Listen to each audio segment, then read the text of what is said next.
नमस्कार, आप देख रहे हैं सिटी तहलका और इस वक्त मैं मौजूद हूं। आप देखिए कि जो दिल्ली से चंडीगढ़ को रास्ता जोड़ने वाला है नेशनल हाईवे 44 और एक अहम और बड़ी खबर के साथ में, क्योंकि जो हरियाणा के तकरीबन आधे हरियाणा को कवर करता है, रेवाड़ी की बात करें, गुड़गांव की बात करें, सोनीपत की बात करें, पानीपत की बात करें, इस तरह के जो विधानसभा के उस तरफ के जो विधायक है जो बन करके आते हैं चंडीगढ़, अगर जो उनको विधानसभा जाना होता है तो इसी रास्ते का तमाम लोग इस्तेमाल करते हैं। जी हाँ, और मैं विधानसभा का इसलिए जिक्र कर रहा हूं कि एक खबर है, कितनी सच्चाई उसके अंदर है या अफवाह है, क्या कुछ जानकारी है, उसी मुद्दे पर फिलहाल मैं लाइव हाजिर हुआ हूं। क्योंकि एक खबर 2-3 दिन से ये सोशल मीडिया पर राजनीतिक गलियारों की बात करें या फिर आम वोटर्स के बीच की बात करें, जो सोशल मीडिया का इस्तेमाल करते हैं, फेसबुक चलाते हैं, यूट्यूब चलाते हैं, यानी एंड्रॉयड फोन रखते हैं, जो इंटरनेट चलाते हैं, जिसको मोबाइल की समझ है, उनके बीच में यह चर्चा का विषय बना हुआ है कि क्या हरियाणा के मुख्यमंत्री मनोहर लाल खट्टर की कुर्सी पर खतरा मंडरा रहा है। जी हां, यानी उनकी कुर्सी जाने वाली है। और इसको लेकर के एक ये भी जानकारी कल आई थी कि जो अनिल विज की जो है हरियाणा के जो गृह मंत्री है, होम मिनिस्टर है, हेल्थ भी मिनिस्टर हैं, उनको लेकर के हरियाणा के लोग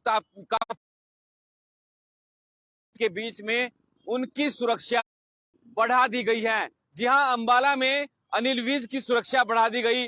साथ के साथ शाम तक एक और जानकारी सोशल मीडिया पर छाई रही कि जो चंडीगढ़ तो हालांकि विधानसभा है और चंडीगढ़ में सचिवालय, लेकिन क्योंकि विधानसभा जो मुख्यमंत्री की करनाल है और वहां भी उनका ऑफिस है, तो वहां पर यह बताया जा रहा था कि जो सरकारी सामान है उनकी कोठी पर, क्योंकि वो जनता दरबार भी कई बार लगाते हैं, कोठी पर आकर के ठहरते हैं, सरकारी प्रशासन के लोग वहां पर, उनका स्टाफ मौजूद रहता है। शाम तक ये भी खबर आई कि वहां जो स्टाफ है उनका हटा दिया गया। जी हां, और हमारी अभी पानीपत के हमारे कुछ साथी जो जानकार हैं, पत्रकार, उनसे मैंने बातचीत की तो काफी सालों से वो पत्रकारिता में है और उन्होंने बताया कि भाई साहब हमें ऐसी कोई जानकारी नहीं है। अब फिलहाल जो ये जानकारियां सोशल मीडिया पर बनी हुई है, चर्चा का विषय है, वो फिलहाल कोरी अफवाहें हैं, उनकी तरफ से ऐसा कहा गया। लेकिन चैनल्स की भी बात करें, बड़े मल्टीनेशनल जो ब्रांड है, जो बड़े बैनर है, वहां पर भी इस तरह की जो चर्चाएं थी। कल भी जो पुराने जो भारतीय जनता पार्टी के अध्यक्ष थे, भारतीय जनता पार्टी के जब रामविलास शर्मा, उस वक्त मुख्यमंत्री का नाम उनकी तरफ से बयान दिया गया कल एक चैनल पर, नेशनल चैनल पर, कि जब मैं अध्यक्ष था तो मैंने ही नाम आगे बढ़ाया था मुख्यमंत्री मनोहर लाल खट्टर का, यानी मैंने ही नाम सजेस्ट किया था। और उसके बाद में भगवान भोले बाबा की कृपा उनके ऊपर है कि उनको जो उन्होंने नाम आज तक शामिल किए हैं, ऐसी कृपा रही है उनके ऊपर कि भाई वो नाम कभी हटाए नहीं गए। जी हां, और ये किस तरह की क्या सच्चाई है, फिलहाल कोई भी अंदेशा नहीं है। और ये भी इस तरह की अफवाहें भी हैं, इस तरह की भी जानकारियां सोशल मीडिया पर हैं कि क्योंकि 2024 में विधानसभा का जो चुनाव है उसमें यह भी चर्चा का विषय बना हुआ है कि भारतीय जनता पार्टी को यह लगता है कि भारतीय जनता पार्टी शायद उनको क्योंकि गुजरात में उन्होंने हालांकि बहुमत से सरकार बनाई है, पिछली बार की बजाय अब की बार और भी अपना ही खुद का रिकॉर्ड भारतीय जनता पार्टी ने तोड़ा है। लेकिन एमसीडी के अंदर करारी हार उनको झेलनी पड़ी, हिमाचल में कांग्रेस आगे आई, तो शायद ये कहा जा रहा है कि तीनों स्टेट के अंदर अच्छा परफॉर्मेंस ना करने की बजाय एक स्टेट में अपना परफॉर्मेंस उन्होंने अच्छा किया है। तो ये ट्रायल के तौर पर ये इतिहास रहा है कि भारतीय जनता पार्टी के द्वारा चुनाव से कुछ दिन पहले अपने मुख्यमंत्रियों को बदल दिया जाता है। तो और एक चीज और थी कि अनिल विज का नाम भी खासा चर्चा में रहा। कुछ लोग यहाँ पर हैं, ऑटो वाले हैं, चलाते हैं, यहाँ के स्थानीय निवासी भी हैं, इनसे जानेंगे कि इस तरह की जो अफवाहें फैलाई जा रही है कितनी सच्चाई है। क्या आपको लगता है, क्या मौजूदा सरकार ठीक काम कर रही है, या किस तरह से, कौन आपके मुख्यमंत्री पसंदीदा हैं, या किस तरह के बदलाव होने चाहिए, नहीं होने चाहिए? देखो, मैं आपके चैनल के माध्यम से कहना चाहूंगा, हरियाणा में जो सरकार है वो कुछ हद तक ढीली चली हुई है। जो हमारा मुख्यमंत्री मनोहर लाल खट्टर पिछले 8 साल में इतना मतलब काम को कुछ हद तक कर रहा है, पर प्रशासन में उनकी पकड़ नहीं है। जो अफसर है उनके कहना नहीं मानते। अगर हरियाणा के अंदर गब्बर जिन नाम से मशहूर है मिस्टर अनिल विज जी, हमारे स्वास्थ्य मंत्री है, खेल मंत्री है, गृह मंत्री है, अगर वो इस कुर्सी पे विराजमान होंगे तो इस हरियाणा को नंबर 1 पे वो ला सकते हैं। अगर जो हमारी राष्ट्रीय कार्यकारिणी है, मिस्टर हमारे प्रधानमंत्री माननीय प्रधानमंत्री नरेंद्र मोदी जी, या हमारे ये राष्ट्रीय अध्यक्ष जेपी नड्डा जी और गृह मंत्री है अमित शाह जी, इनको एक अपना कठिन फैसला लेना पड़ेगा। हरियाणा में अगर दोबारा से बीजेपी को लेके आना है तो यहाँ का सीएम बदलना पड़ेगा उनको। अब देखिए, अगर उन्होंने अपनी अगर पॉलिसी बदली होती तो आज वो अपना हिमाचल नहीं हारते, अपना एमसीडी में वो चुनाव नहीं हारते। सिर्फ गुजरात में एक अच्छा प्रभाव क्यों लेके आए, उनका गृह राज्य हो गया नरेंद्र मोदी जी का, वो इसलिए वो बच गए। क्या करते हैं भाई साहब आप? मैं एक ऑटो चलाता हूँ और मैं यहाँ नांगलखंड निवासी हूँ। देखिए कितनी अच्छी बात कही। ऑटो चलाने के बाद भी इतनी समझ रखते हैं, ये राजनीति की इतनी बारीकी से समझ रखते हैं कि इन्होंने दूसरे जो राज्य है वहां का भी इन्होंने जिक्र किया। आप ऑटो में हर रोज सैकड़ों सवारियों को डील करते हैं, बिठाते भी हैं। वो भी कई बार ऐसा होता है कि हर कोई आदमी, कई बार राजनीतिक आदमी भी चर्चा करता होगा। किस तरह की छवि है फिलहाल यहाँ पर? काफी लोग जैसे हमारे ऑटो में सवारियां बैठती है, सब राजनीतिक बात, सबकी चर्चा चलती है। कोई खुश है, कोई ना खुश है उनसे। जैसे अभी पीपीआईडी का मामला हमारा, इसमें सरकार ने इतना लटका दिया कि इससे पब्लिक परेशान हो गई है। परिवार पहचान पत्र से, क्योंकि उनको धक्के खाने पड़ते हैं, उनकी कितनी जो वेरिफिकेशन है वो टाइम पे नहीं हो रही है, तो उन्हें हर काम रुक जाते हैं। इसीलिए वो सरकार से दुखी हो रहे हैं। अगर वहां पे हमारा मुख्यमंत्री सख्त होगा, प्रशासन पे पकड़ होगी जिसकी, तो वो उसको जल्दी करवा दे, उससे पब्लिक को आसानी नहीं होगी और पब्लिक सरकार के साथ रहेगी। आने वाले समय में बीजेपी के अगले 5 साल और मिल जाएंगे।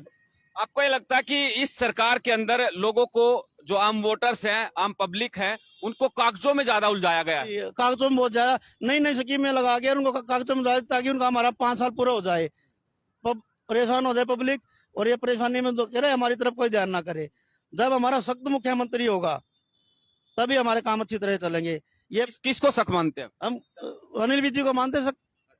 पूरे हरियाणा में पकड़ है उनकी।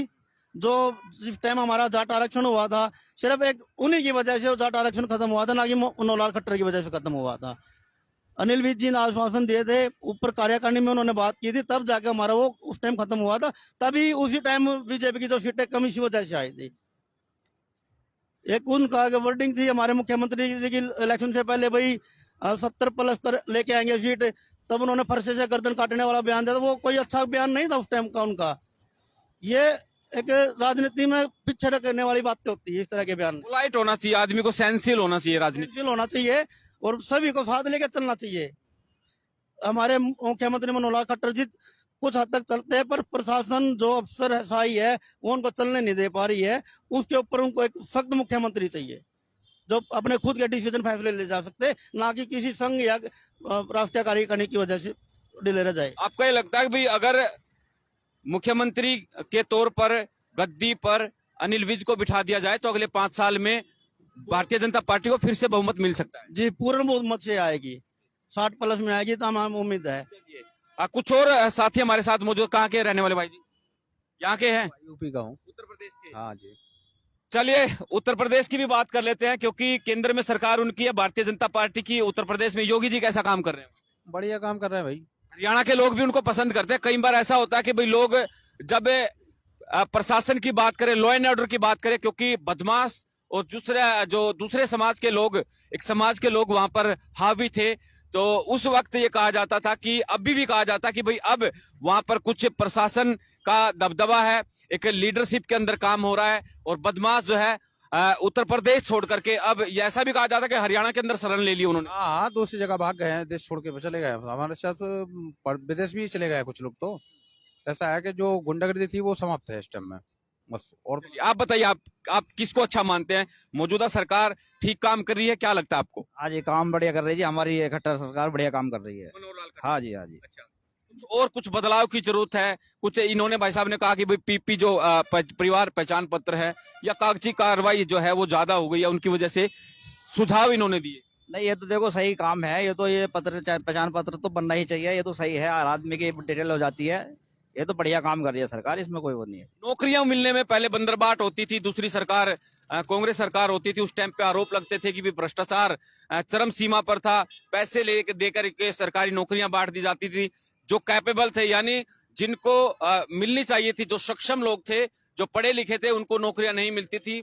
जो वाहियात और नालायक तरह के जो इंसान थे, बच्चे थे, उनको पैसे लेकर के भर्ती कर दिया जाता था। लेकिन आज के टाइम पे ये लोगों के अंदर भारतीय जनता पार्टी के बारे में ये कहना है कि भाई इस सरकार के अंदर भारतीय जनता पार्टी हरियाणा के अंदर जब से आई है, जब से नौकरियों के अंदर बंदरबांट जो नहीं हुई है, जो गरीब से गरीब घर का जो बच्चा है आज के टाइम पे, उनको उम्मीद भी नहीं थी कि वो सरकारी नौकरी पर लगेंगे। आज अच्छी खासी नौकरियों पर वो लग रहे हैं। ना जी, बढ़िया है जी, बढ़िया काम हो रहा है जी खट्टर सरकार में, ऐसी बात नहीं है। हाँ जी, बढ़िया काम। तो आप लोगों से गुजारिश रहेगी कि इस वीडियो को शेयर करें और कुछ और नई अपडेट के साथ, नई वीडियो के साथ में फिर से हम हाजिर होंगे। तब तक के लिए नमस्कार।